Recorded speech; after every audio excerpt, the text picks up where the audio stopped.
Шартты оператор if, then, else. Паскаль тілінде есептерді жеңілдету жолдары if, then, else әдістерімен қолданылады. If, then, else аудармасы егер, онда, әйтпесе. Бұл Паскальда қалай қолданылады және бұл не үшін керек? Шарт оператор шарт қою арқылы есептің дұрыс емес екенін немесе басқа қадамға өту керектігін білуге болады. Орындалу әдісі былай: резервтелген if, then, else сөзімен қолданылады. Бірінші, if сөзінен кейін шарт кетеді. Бәлкім бұл A үлкен B болуы мүмкін. Егер шарт дұрыс болатын болса, онда бірінші қадам орындалады. Then сөзі орындалады да, else сөзі орындалмайды. Then сөзімен программа аяқталады. Ал егер шарт қате болатын болса, онда then сөзі алынбайды да, бірден else сөзіне программа секіріп else сөзі орындалады. Негіз if, then, else қолданылатын резервтелген сөздер. Енді қалай орындалатынын есепте көреміз. Есепте білу үшін екі сан енгіземіз және екі санның қайсысы үлкен екенін if, then, else программасы арқылы шешіп көруге болады. File new. Программ сөзімен басталады. Программ есеп 1. Module uses CRT айнымалы. Біз екі ғана сан енгіземіз, A және B-ны енгіземіз. Типі integer болады. Integer. Begin. Clear screen. Variable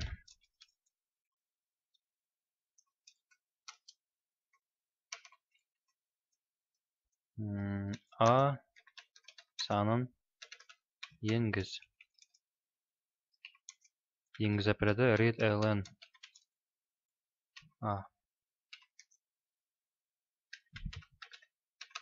Readln апострофқа B санын енгіз.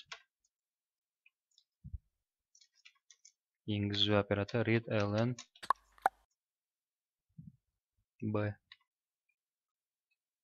Біз енгіздік. Енді бізде шарт бойынша егер резервтелген сөзінен кейін шарт кетеді. Бізде бұл жерде A үлкен B-дан. Егер A үлкен B-дан болатын болса, онда then. Экранға үлкен сан тең бүтір A болады. Бұл шарт 1. Ал егер біз енгізген санын мысалға біріншісіне 5, екіншісіне 4 енгізетін болсақ, онда then сөзінен кейін үлкен сан A болып шығады. Әйтпесе, егер A-ның орнына 4, B-ның орнына 5 енгізетін болсақ, онда бірінші шарт тексеріледі. Расында A үлкен ба, B-дан B үлкен кіші ма A-дан. Егер A үлкен болатын болса, онда экранға үлкен сан тең A деп шығады. Әйтпесе, бізде B үлкен болып қалатын болса, readln апострофта үлкен сан тең бүтір B-ға. Жауап көру үшін readln and Ctrl F9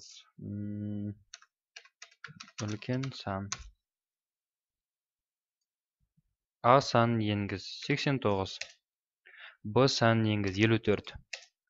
Үлкен сан 89. Яғни if, then, else дегеннен кейін бізде бірінші шарт тексерілді. Бірінші шарт дұрыс болса, егер шарт дұрыс болса, онда бірінші қадам then сөзінен кейін бірінші қадам орындалды бізде. Ал енді келесі сан енгізгенде біз B сан үлкен қылып енгізіп көреміз. A санын енгіз 56, B сан 96. Бізде қазір бұл A-ны тексереді. Егер A үлкен болатын болса, шынымен A-ны жазады. Егер B үлкен болатын болса, ол B-ны жазады. Үлкен сан 96. Программа дұрыс.